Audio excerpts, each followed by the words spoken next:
Good morning मित्रांनो. तर आज होता माझा गावाकडचा दुसरा दिवस. तर सकाळ सकाळ उठल्या उठल्या ना डोळ्यासमोर येणारं हे निसर्ग वातावरण ना खूपच छान वाटत होतं. असं हे काही दृश्य पाहून ना खूपच प्रसन्न वाटत होतं आणि त्यामध्ये दिसणारी ही चंद्राची कोर ती तर अप्रतिमच. त्यानंतर ना मला करायची होती अंघोळ आणि त्यासाठीच ना इकडे मी पाणी घेत होते. आता इकडे गावाकडे पाहिलं तर ना सगळेजण चुलीवरतीच पाणी तापवतात. अंघोळ वगैरे करून घेतली आणि त्यानंतर ना मी माझं आवरून घेतलं होतं. आता मला करायचा होता स्वयंपाक. तसं तर ना घरचे गेले होते शेतामध्ये सकाळ सकाळ कांदा काढायला.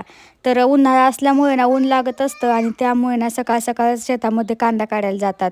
तर इकडे मी चुलीवरती मस्त अशा चपात्या वगैरे करून घेतल्या. रात्री मस्त असा मसाले भात केला होता आणि तोच ना थोडासा शिल्लक राहिला होता. तर तोच ना इथे मी गरम करून घेत होते. म्हणजेच की भात परतून घेतला होता. माझ्या चपात्या वगैरे झाल्या आणि त्यानंतर ना मी माझ्यासाठी चहा करून घेतला होता.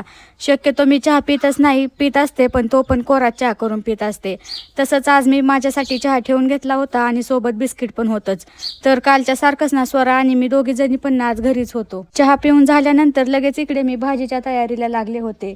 त्यासाठी इकडे मी थोडंसं खोबरं भाजून घेतलं आणि त्याचबरोबर थोडेसे शेंगदाणे पण भाजून घेतले होते. मला बनवायची होती शिमला मिरची. तर पाहू शकता इकडे माझी शिमला मिरची तयार झालेली आहे. तर व्हिडिओ आवडला असेल तर लाईक करा. भेटूया नेक्स्ट व्लॉगमध्ये.